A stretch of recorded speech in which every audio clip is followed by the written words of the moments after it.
దేవునికి స్తోత్రం. ముందుగా చిన్న ప్రేయర్ చేసుకుందాం. స్తుతి, స్తుతి, స్తోత్రం, స్తోత్రం, స్తోత్రం దైవం దేవ ప్రభా నీకే వందనములు, స్తుతులు, స్తోత్రములు తండ్రి.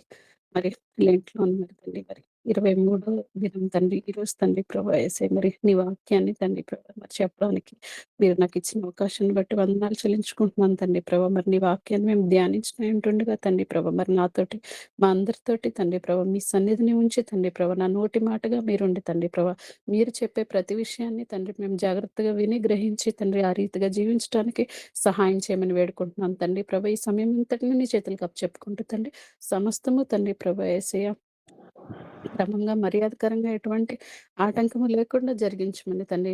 మరి వాక్యానికి తండ్రి ప్రభా మీరే సహాయం చేసి నీ పరిశుద్ధాత్మ నడిపింపును దయచేయమని నా ప్రార్థన అంగీకరించి ప్రతిఫలం దయచేయమని యేసుక్రీస్తు అతి పరిశుద్ధ నామములో అడిగి వేడుకొంచున్నాను తండ్రి.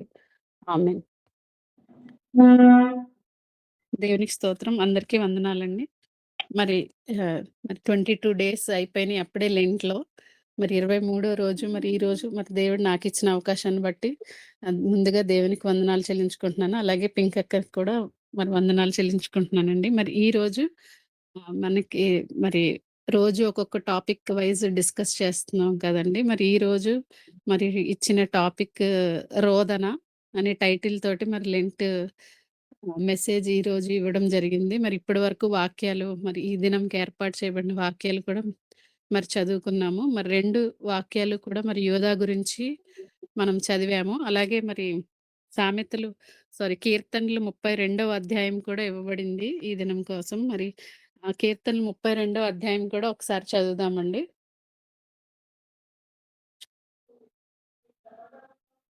ఎవరైనా చదవండి. కీర్తనలు 32 మొత్తం.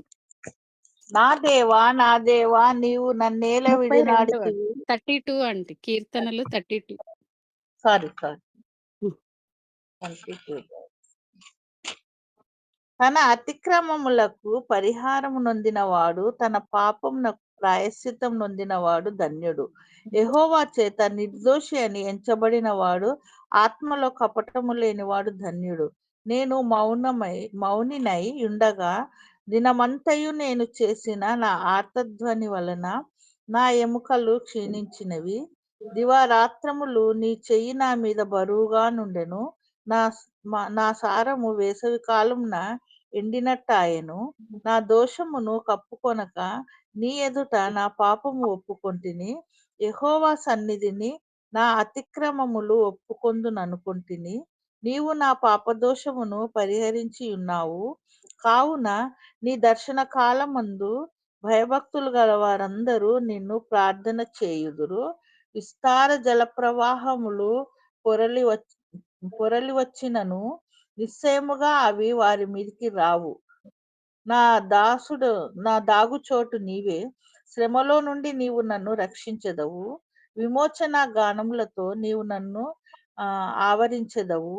నీకు ఉపదేశము చేసెదను. నీవు నడవవలసిన మార్గమును నీకు బోధించెదను. నీ మీద దృష్టి ఉంచి నీకు ఆలోచన చెప్పెదను. బుద్ధి జ్ఞానములు లేని గుర్రం వలెనైనను కంచెల గాడిద వలెనైనను మీరు ఉండకుడి. అవి నీ దగ్గరకు తేబడినట్లు వాటి నోరు వారుతోనూ కళ్ళెముతోనూ బిగింపవలెను. భక్తిహీనులకు అనేక వేదనలు కలుగుచున్నవి. యెహోవా యందు నమ్మికయుంచు వానిని కృప ఆవరించుచున్నది.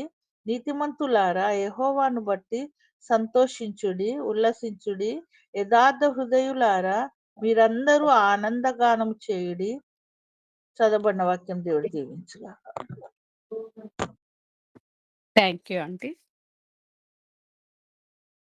మరి ఈరోజు మనము చదవబడిన వాక్యాలను బట్టి ధ్యానం చేసుకుందామండి. మరి ముందుగా మరి టాపిక్ టైటిల్ పేరు బట్టి మనం ఆలోచించుకుందాం. రోదన. అసలు రోదన అంటే ఏమిటండి? రోదన మనందరికి రోదిస్తున్నాము, ఏడవడము. ప్రతి మనిషి మన జీవన ప్రయాణంలో రోదన అనేది ఒక పార్ట్ మన లైఫ్‌లో. బాధ, వేదన, దుఃఖము, ఏడుపు సో, ఇవన్నీ కూడా మన జీవితంలో ఏదో ఒక టైంలో మనం ఫేస్ చేస్తాం. అయితే ఈ రోదన, ఈ ఏడుపు గాని, వీపింగ్ అంటారు. క్రైయింగ్ ఆర్ వీపింగ్ ఇంగ్లీష్‌లో. సో, మరి దేని వలన కలుగుతుంది? మనకెందుకు దుఃఖమొస్తుంది? ఎందుకు ఏడుస్తాము? ఎందుకు రోదిస్తాము? అంటే మరి అనేక సందర్భాల్లో మరి కొన్ని మనము ఆలోచించుకుందాము. సో, ఎందుకు రోదిస్తామంటే వేదన వలన. ఎవరైనా మనకి దూరమైనప్పుడు, ఎవరైనా వ్యక్తులని మనం కోల్పోయినప్పుడు మన జీవితంలో, లేదా మనకి ఎంతో ప్రియమైన వాళ్ళు మనకు దూరమైనప్పుడు మనము రోదిస్తా ఉంటాము. మరి బైబిల్‌లో చూసుకున్నట్లయితే మరి దావీదు ఎగ్జాంపుల్ అంటే చాలా సందర్భాలున్నాయి. మరి దావీదు తన కుమారుడైన అబ్షాలోముని మరి కోల్పోయినప్పుడు రెండో సమూయేలు 18:33లో ఉంటదండి. మరి అబ్షాలోము చనిపోయాడని తెలుసుకున్నప్పుడు దావీదు ఎంతగానో కేకలు వేసి, "అయ్యో! నా కుమారుడా! నీకు బదులుగా నేను చనిపోయిన యెడల ఎంత బాగుండును" అని ఏడ్చినట్లుగా అక్కడుంటది.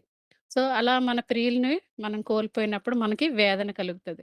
సో, ఆహ్, మరి యేసుక్రీస్తు వారు కూడా మరి లాజర్ చనిపోయినప్పుడు ఆయన కూడా ఏడ్చినట్లుగా ఉంది. యోహాను సువార్త 11వ అధ్యాయంలో మరి లాజర్ చనిపోయి ఆయన సమాధి చేసినప్పుడు అక్కడికెళ్ళినప్పుడు ఆయన ఎంతగానో కలవరపడి ఆత్మలో మూలిగాను అని, అలాగే కన్నీళ్లు విడిచెను అని అక్కడ వాక్యంలో ఉంది. సో, మానవ రూపంలో ఉన్న యేసుక్రీస్తు వారు కూడా ఆయన తనకి ఎంతో ప్రియమైన లాజర్‌ని దూరం అయినప్పుడు ఆయన కూడా మరి కన్నీళ్లు విడిచి రోదించినట్లుగా వాక్యం సెలవిస్తుంది. అలాగే ఇంకా మనం ఒంటరితనంలో మనం ఎప్పుడైనా విడిచిపెట్టిన వారిగా మనకి ఎవరు లేరు అని ఒంటరితనం ఫీలింగ్ ఉన్నప్పుడు కూడా మనము రోదిస్తాము. సో, మరి ఆహ్, ఎగ్జాంపుల్ మరి యోబు మరి ఆయన తన కష్టంలో మరి 30వ అధ్యాయం అంతా చదివినట్లు మరి యోబు గ్రంథం అంతా ఉంటది. మరి 30వ అధ్యాయంలో ముఖ్యంగా మరి 16, 17 వచనాల్లో ఉంటుందండి. "నా ఆత్మ నాలో కరిగి ఉన్నది. నీవు మారిపోయి నా ఎడల కఠినుడవైతివి" అని. మరి ఎప్పుడైతే దేవుడు ఆయన ప్రార్థనకి మరి సమాధానం ఇవ్వట్లేదో అప్పుడు యోబు ఎంతగానో ఆ ఎడబాటుని భరించలేక ఆయన అక్కడ బాధపడినట్లుగా ఉంటది. అలాగే మరి యేసుక్రీస్తు వారు అన్నిటికి మనకి ఎగ్జాంపుల్ యేసుక్రీస్తేనండి. మరి ఆయన కూడా మరి సిలువలో పలికిన మాట, "నా దేవా, నా దేవా నన్నెందుకు చేయి విడిచావు" అని అక్కడ కూడా తండ్రితో తన ఎడబాటు మరి భరించలేక యేసుక్రీస్తు వారు కూడా మరి బాధపడినట్లుగా ఉంది. కదండీ! అలాగే మనకేదన్నా ఇంకా మనకెప్పుడు ఈ వేదన కలుగుతది, మనకేదన్నా అవసరం ఉన్నప్పుడు, మనకేదన్నా ఆపద కలిగినప్పుడు, మన అవసరతలో మనకేదన్నా అవసరమైనప్పుడు ఎవరు సహాయం చేయలేకపోతే, ఎవరు మనకి హెల్ప్ చేయట్లేదు, అందరూ మన వాళ్ళే అనుకుంటాం గానీ, మనకు అవసరమైనప్పుడు ఎవరు రారు ఈ లోకంలో. సో, ఈ లోక ప్రకారంగా మనకి సహాయం కలిగినప్పుడు మనము బాధపడుతూ, వేదన పడుతూ ఉంటాము. మరి ఆహ్, కీర్తనల గ్రంథము 21:1లో చూస్తే, "దేవా నా మొర ఆలకించుము, నా ప్రార్థనకు చెవియొగ్గుము" అని. సో, మనకి సహాయం చేసేది ఈ లోకంలో మనుషులు కాదు గానీ, పరలోకమందున్న మన తండ్రే గాబట్టి ఇక్కడ ఆహ్, ఈ ప్రార్థన దేవునికి మొరపెట్టినప్పుడు, "దేవా నా ప్రార్థనకి చెవియొగ్గుము" అని దేవుడిని సహాయం కోరుకుంటున్నట్టుగా ఉంది. సో, మనకి ఏదన్నా అవసరత కలిగినప్పుడు సహాయం కొరకు కూడా మనము రోదిస్తా ఉంటాం. అలాగే మనం ఏదన్నా తప్పు చేసినప్పుడు, ఏదైనా మనం మిస్టేక్ చేసినప్పుడు పశ్చాత్తాపం కలిగిన సందర్భాల్లో కూడా మనము బాధపడుతూ ఉంటాము. ఆహ్, పేతురుని చూసుకున్నట్లయితే మరి పేతురు యేసుక్రీస్తు వారు నాకు తెలీదు అని అబద్ధం చెప్పినప్పుడు 3 సార్లు. ఆ తర్వాత మరి లూకాసు వార్త 22వ అధ్యాయంలో ఉంటది.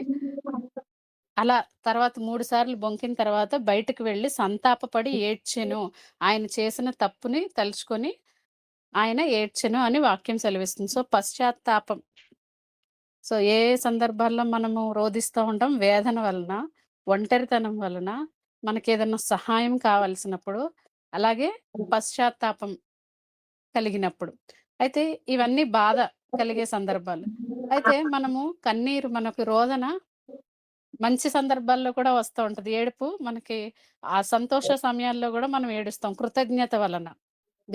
ఔట్ ఆఫ్ గ్రాటిట్యూడ్ కూడా మనకి రోదన కలుగుతది. ఆహ్, హ్మ్. ఇదే కీర్తనలు 104 కీర్తనలు 104 చూసుకున్నట్లయితే అందులో ఉంటదండి. కృతజ్ఞతార్పణలు చెల్లించుచు ఆయన గుమ్మములో ప్రవేశించుడి. కీర్తనలు పాడుచు ఆయన ఆవరణములో ప్రవేశించుడి. ఆయనను స్తుతించుడి. ఆయన నామమును ఘనపరచుడి.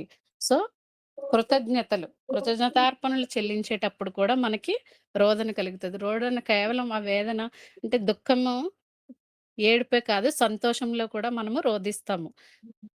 అయితే అలాగే మరి యేసుక్రీస్తు వారు ఏం చేశారు అంటే హెబ్రీకి రాసిన పత్రిక 5వ అధ్యాయము 7వ వచనం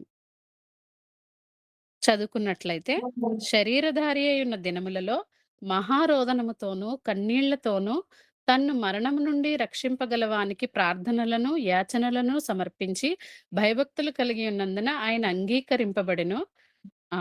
10వ వచనంలో తనకు విధేయులైన వారికందరికిని నిత్య రక్షణకు కారకుడాయెను. సో, మరి యేసుక్రీస్తు వారు ఏం చేశారు అంటే మధ్యవర్తిగా ఉన్నారు. మనకి, తండ్రికి మధ్యవర్తిగా ఉండి మరి ఆయన ఈ లోకంలో ఉన్నప్పుడు ఏం చేశారు? మహారోదనంతోటి, కన్నీళ్లతోటి సో, మరి ఆయన ప్రార్థన చేశారు. ప్రార్థన యాచనలు సమర్పించి, మరి భయభక్తులు కలిగి ఉన్నందున ఆయన తండ్రి చేత అంగీకరింపబడి, మనకు నిత్య రక్షణకు కారకుడాయెను. అయితే మనకి నిత్య రక్షణ ఎప్పుడు కారకుడాయనంటే, తనకు విధేయులైన వారికందరికీ. సో, అలాగా ఆయన ఇంటర్సెసరీ ప్రేయర్స్ అంటారు గదా! అలాగా మధ్యవర్తిగా ఉండి, మన కోసం ప్రార్థన చేసి, మన కోసం కన్నీళ్లు కార్చి, మన కోసం ఆయన రోదించి, మనకు నిత్య రక్షణను ఆయన అనుగ్రహించారు. సో, ఈ రీతిగా ఇటువంటి సందర్భాల్లో మనకి రోదన కలుగుతా ఉంటది. మరైతే ఇప్పుడు మనం చదువుకున్న వాక్య భాగం మరి కీర్తనలు 32వ అధ్యాయము చదివారు కదా ఆంటీ. మరి ఈ దావీదు కీర్తన అంతా కూడా మనము ధ్యానించినట్లయితే, మరి ఇందులో దావీదు తాను చేసిన పాపం వలన దేవుని ఎదుట ఒప్పుకోవడం మనం చూస్తా ఉంటాం. మనందరికీ తెలుసు దావీదు చేసిన పొరపాటు, తప్పు ఏంటో. మరి 32వ అధ్యాయము 1 వచనములో తన అతిక్రమములకు పరిహారము నొందినవాడు, తన పాపమునకు ప్రాయశ్చిత్తము నొందినవాడు ధన్యుడు. యెహోవా చేత నిర్దోషి అని ఎంచబడినవాడు, ఆత్మలో కపటం లేనివాడు ధన్యుడు అని ఇక్కడ వాక్యముంది. అయితే ఏంటి అతిక్రమములు అంటే చేయరాని పనులు. మనం ఏవైతే చేయకూడదో ఆ పనులు మనం చేసినట్లయితే అవన్నీ కూడా దేవునికి విరుద్ధమైనవి. అయితే ఈ మనం చేయరాని పనుల గురించి వాక్యంలో ఏమని రాసిందంటే నిర్గమాకాండము 34వ అధ్యాయము 7వ వచనము. నిర్గమకాండము 34:7లో మనం చూసుకున్నట్లయితే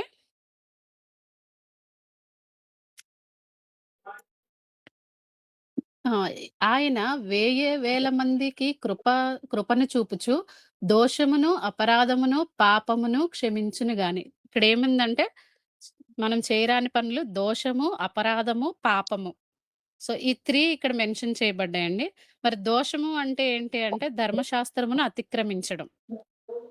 ఔట్ ఆఫ్ లా మనం ఏం చేసినా అది దోషమే అన్నమాట. అపరాధము అంటే అన్నీ ఒకటే గాని కొంచెం డిఫరెన్స్ అంటే లైట్ డిఫరెన్స్ అన్నమాట. అన్నీ మనం చేయకూడనివే. మరి దోషము అంటే ధర్మశాస్త్రమును అతిక్రమించడం. అపరాధము అంటే మనం వెళ్ళవలసిన దారిలో వెళ్ళకుండా పక్కదారి పట్టడం. పాపము అంటే సిన్ శిక్షకు తగిన క్రియలు మనం చేయడం. మనకి తెలిసే మనం చేస్తాం. సో, మరిక్కడ ఏం చెప్తుంది వాక్యం? ఆయన వేల మందికి కృపను చూపుచు దోషమును, అపరాధమును, పాపమును క్షమించును. సో, ఎవరైనా దేవుని ఎదుట తమ పాపములు ఒప్పుకుంటే ఆయన ఏం చేస్తారు? క్షమిస్తారు. కదా!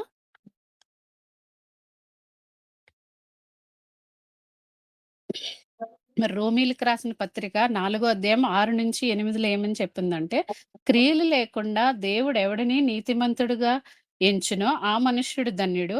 అతిక్రమములకు పరిహారము నొందినవాడు ధన్యుడు. పాపమునకు ప్రాయశ్చిత్తము నొందినవాడు ధన్యుడు.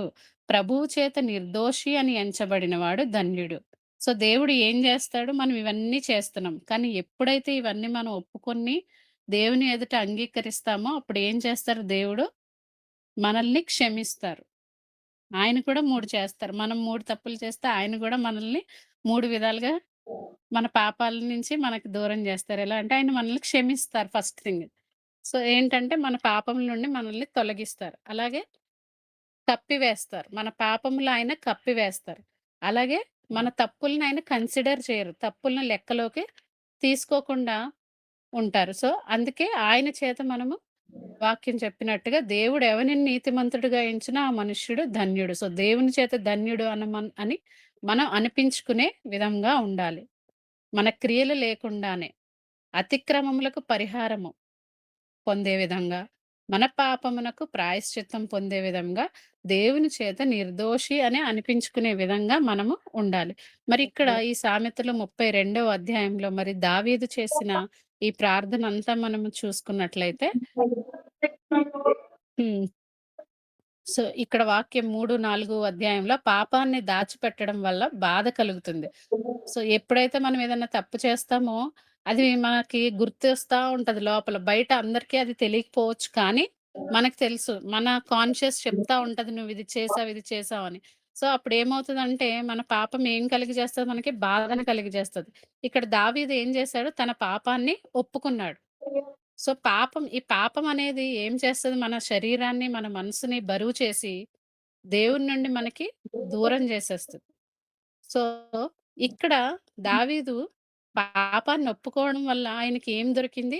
విడుదల కలిగింది. విముక్తి దొరికింది. ఆయన మనస్ఫూర్తిగా దేవుని యొద్ద ఆయన చేసిన ప్రతి తప్పుని ఆయన ఓపెన్‌గా మొత్తం దేవుని ముందు తన హృదయాన్ని కుమ్మరించాడు. సో, ఎప్పుడైతే అలా అంగీకరించారో దేవుడు ఆయన్నేం చేశారు అంటే ఆయన్ని క్షమించారు. సో, దేవుని దయను ఆయన పొందుకున్నాడు.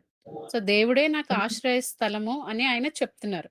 సో, దేవుడు భక్తుల్ని కాపాడతాడు. ఆయన వద్ద మనకి రక్షణ ఉందని దావీదు చెప్తున్నాడు. సో, కష్టకాలంలో ఆయన వైపు మళ్ళితే ఆయన మనల్ని రక్షిస్తాడు. సో, మనం ఏం చేయాలి? ఇది నేను ఈ 31 అధ్యాయం 1-11 వచనాల వరకు మరి ప్రతి వచనం ప్రకారంగా ఏముందో మరి నేను చెప్తున్నానండి. మరి మొదటి 2 వచనాలు పాపముల గురించి మరి ప్రస్తావన. మరి 3, 4 వచనాల్లో పాపాన్ని దాచిపెట్టడం వల్ల మనకి ఏం కలుగుతుంది. 5వ వచనము పాపాన్ని ఒప్పుకుంటే మనకి విడుదల కలుగుతుంది. మరి 6, 7 వచనాల్లో దేవుడే మనకి ఆశ్రయ స్థలము. సో, దేవుడే మనల్ని రక్షిస్తారు. సో, మన 8, 9 వచనాలైతే దేవుని బోధకు మనము లోబడి ఉండాలి. సో, దేవుని బోధకు మనం లోబడి ఉండాలంటే ఆయన వాక్యాన్ని ధ్యానించాలి.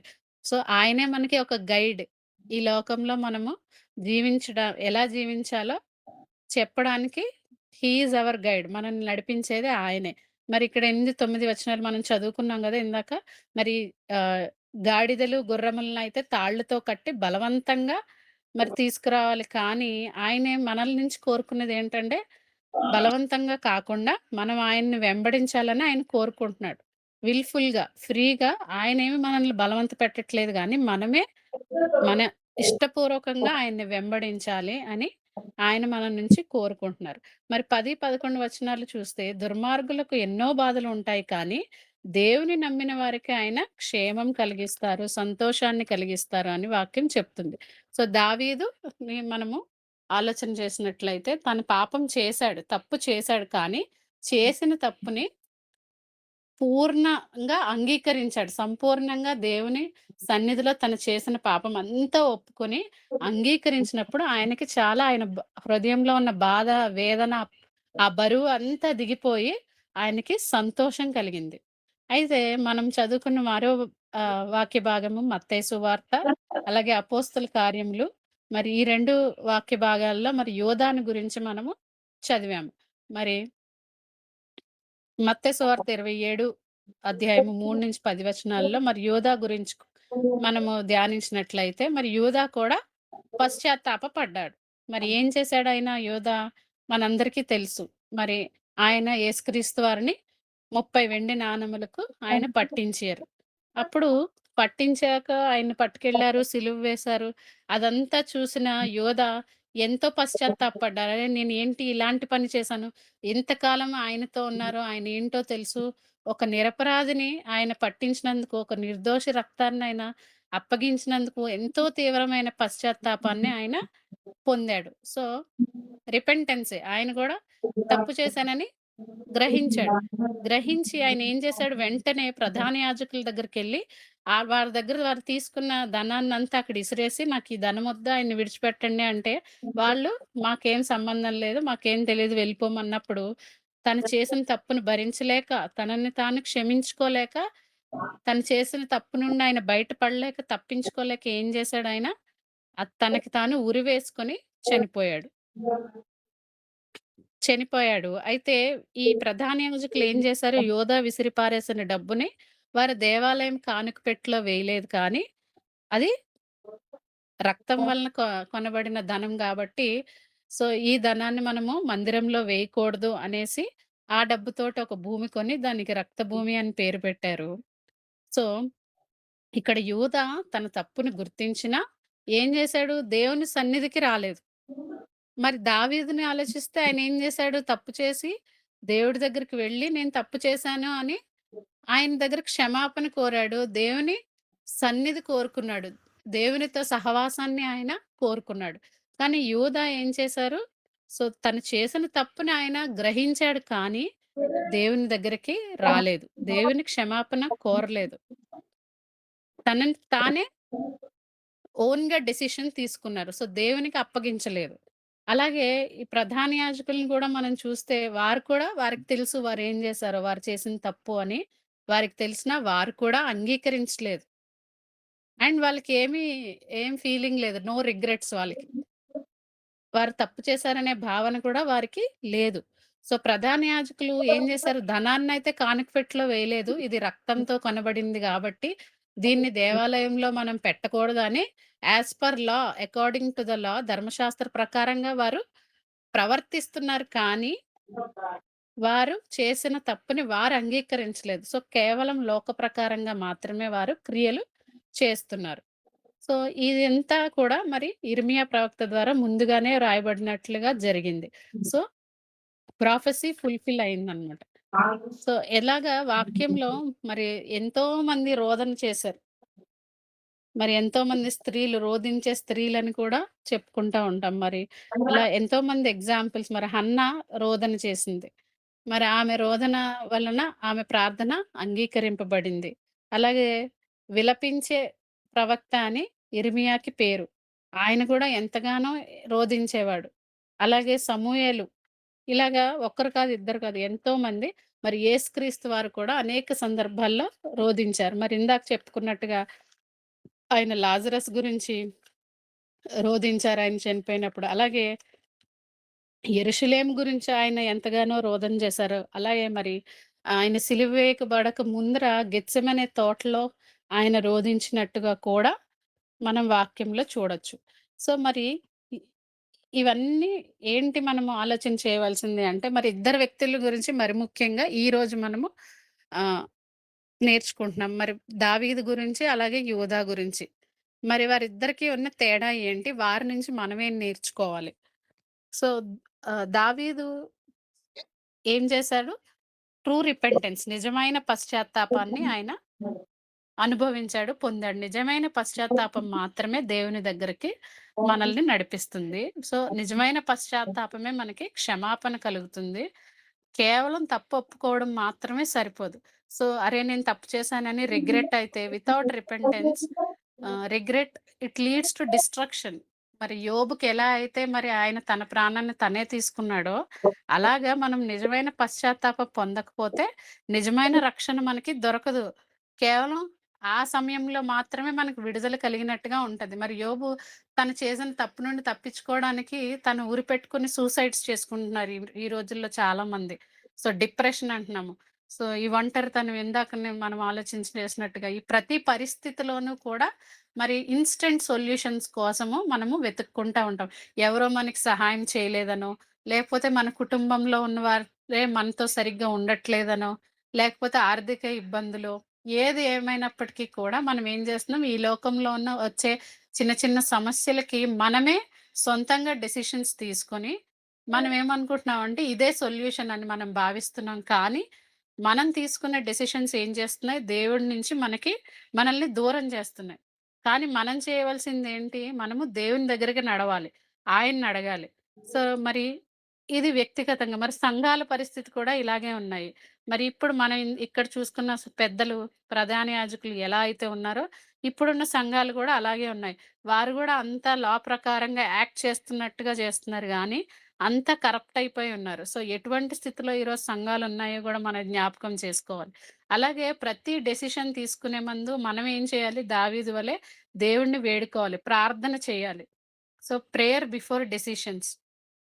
సో, ప్రతి డెసిషన్ తీసుకునే ముందు, ప్రతి ఆలోచన చేసేటప్పుడు మనము దేవుని సన్నిధికి వెళ్లి, దేవుడిని అడిగినప్పుడు ఆయనే మనకి సహాయం చేస్తారు. So, God's plan is always fulfilled. So, నిజమైన పశ్చాత్తాపం రిపెంటెన్స్ ఏం మనకి మనం ఏం పొందుకోగలుగుతామంటే దేవుడు మనల్ని ఫర్‌గివ్ చేస్తారు. క్షమాపణ. మనం ఏ తప్పు చేసినా అది చిన్నదైనా, పెద్దదైనా దేవుడు మనల్ని క్షమించటానికి సిద్ధంగా ఉన్నారు. సో, ఆయన మరి యేసుక్రీస్తు వారు ఇంటర్సెసరీ ప్రేయర్స్ చేశారు. మధ్యవర్తిగా ఉన్నారు. సో, అలాగే దేవుడు మనకి మధ్యవర్తి అయితే మనము we can transform from our old life నుంచి న్యూ లైఫ్‌లోకి మనల్ని మనము ట్రాన్స్‌ఫార్మ్ చేసుకోవచ్చు. సో, రీస్టోర్ చేయొచ్చు. మనం ఏదైతే పోగొట్టుకున్నామో, ఎక్కడైతే మనము వెనకబడిపోయామో ప్రతి పరిస్థితిని మరి దేవుడు రీస్టోర్ చేస్తారు మనల్ని.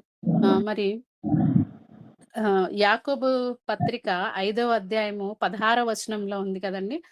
మీ పాపములు ఒకనితోనొకడు ఒప్పుకొనుడి. మీరు స్వస్థత పొందినట్లు ఒకరికొరకొకరు ప్రార్థన చేయుడి. సో, నీతిమంతుని విజ్ఞాపన మనఃపూర్వకమైనదే బహుబలం గలదై ఉండెను. సో, ఇక్కడ వాక్యంలో ఏముంది? మన పాపములు ఒప్పుకొని సో, స్వస్థత పొందడం అంటే ఏదో ఒక వ్యాధి నుంచో స్వస్థత పొందడం కాదు గానీ, మన హృదయంలో కలిగిన ప్రతి పాపం నుండి మనకు విడుదల కలగటానికి మనం ఏం చేయాలి అంటే ప్రార్థన చేయాలి. సో, ఇలా గ్రూప్ లాగా ప్రేయర్ చేయడం గూడా ఒకరి కోసం ఒకరు ప్రార్థన చేయడం మరి వాక్యంలో ఉంది. సో, ఇలా ఒకరి కోసం ఒకరు ప్రార్థన చేసినప్పుడు ఏమవుతది మనకి స్వస్థత, విడుదల కలుగుతది.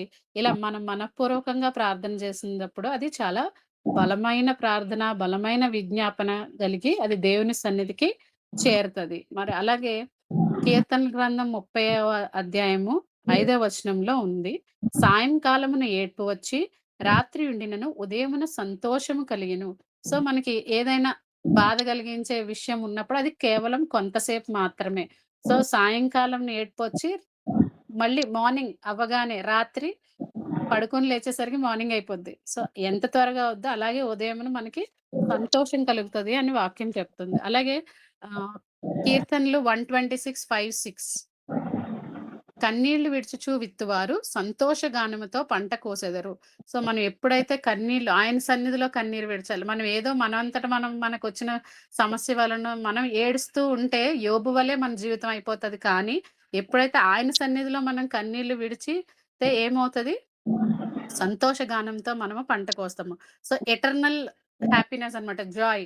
సో, ఈ forgiveness it leads to eternal Joy. So, కేవలం అది తాత్కాలికమైనది. ఈ లోకం సంబంధమైనది కాదు గానీ, మనం ఆయన సన్నిధిలో రోదించే వారిగా ఉంటే, మనము ఆయన సన్నిధికి చేరుకుంటాం.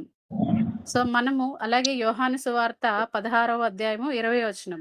మీరు దుఃఖింతురు గాని, మీ దుఃఖము సంతోషమగునని మీతో నిశ్చయముగా చెప్పుచున్నాను. సో, వాక్యం చెప్తుంది. మనం దుఃఖించిన ఈ దుఃఖము కేవలం టెంపరరీ మాత్రమే. కానీ, మనకొచ్చే ఆ జాయ్ అనేది అది శాశ్వతమైనది. ఇందులోనే 22వ వచనంలో మిమ్మును మరలా చూచెదను. మీ హృదయము సంతోషించును. అప్పుడు మీ సంతోషమును మీ యొద్ద నుండి ఎవడునూ తీసివేయుడు. శాశ్వతమైన ఆనందము ఆయన సన్నిధిలో మీకు కలుగును. సో, శాశ్వతమైన ఆనందం మనకు కలగాలి అంటే ఏం చేయాలి మనము? నిజమైన పశ్చాత్తాపం కలిగి ఉండాలి. సో, నిజంగా మనఃపూర్వకంగా ఆయన సన్నిధిలో ఉండాలి.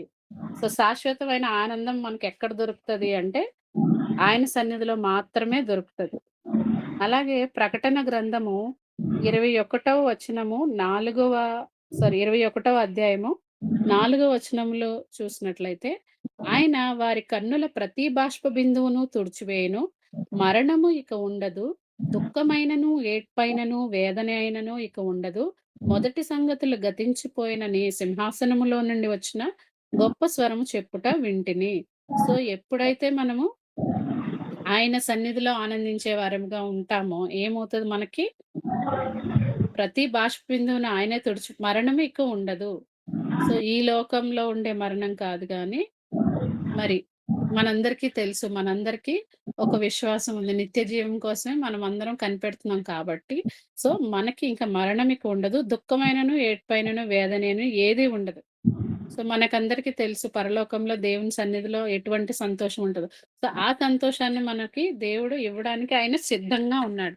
సో, ఆయన మనల్నందరిని అడుగుతా ఉంటారు. ఏంటి అంటే, "మీరు నా యొద్దకు రండి." అది నిజమే.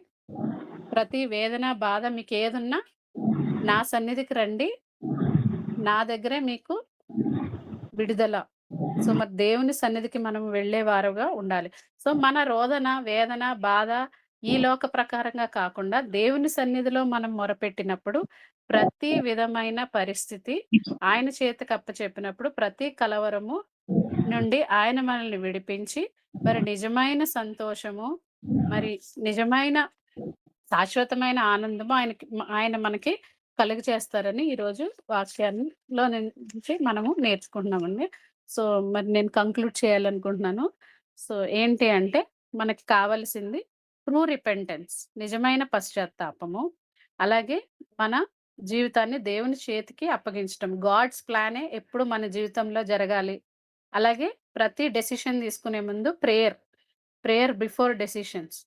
అప్పుడే మనకి ట్రాన్స్‌ఫర్మేషన్, రిస్టోరేషన్, ఫర్‌గివ్‌నెస్ అన్నీ దొరుకుతాయి దేవుని సన్నిధిలో. అప్ మన ప్రతి పాపంను నుంచి మనకి విడుదల కలుగుతది. సో, అలాగే మనము మరలా పాపం చేయకుండా ఉండడానికి కూడా దేవుడే మనకి సహాయం చేస్తారు. ఇప్పటి వరకు మనం ఎన్నో చేసుండొచ్చు, అనుకుంటా ఉంటాము. కానీ యోబు వలె మనం గూడా పడుతూ లేస్తూ ఉంటాం గానీ, నిజమైన దావీదు వలె మనం పశ్చాత్తాపం కలిగినప్పుడు, మరి దావీదుకి ఆయన ఎ ఎన్ హృదయానుసారుడు అనే పేరెందుకొచ్చింది అంటే, ఆయన సొంత ప్రకారంగా చేయలేదు. చేసిన ఒక తప్పుకు కూడా ఆయన ఎంతగానో దేవుని సన్నిధిలో తప్పు ఒప్పుకున్నాడు. కాబట్టే దావీదుకి దేవుడు అంతగానో సహాయం చేశారు. అటువంటి సహాయం దేవుడు మనకు కూడా కలుగజేయాలంటే, మనం కూడా ఆయన వలె ప్రతి విషయంలోనూ దేవుడిని ఆనుకొని, దేవుని సన్నిధిలో రోదించే వారిగా ఉన్నప్పుడే, మనకి ఈ లోకంలో ఆశీర్వాదాలు, అలాగే పరలోకంలో దేవుని యొద్ద మనకి నిత్య జీవం కూడా దొరుకుతుంది. మరి ఇంతటితో ఈ వాక్యం దేవుడు దీవించునుగాక.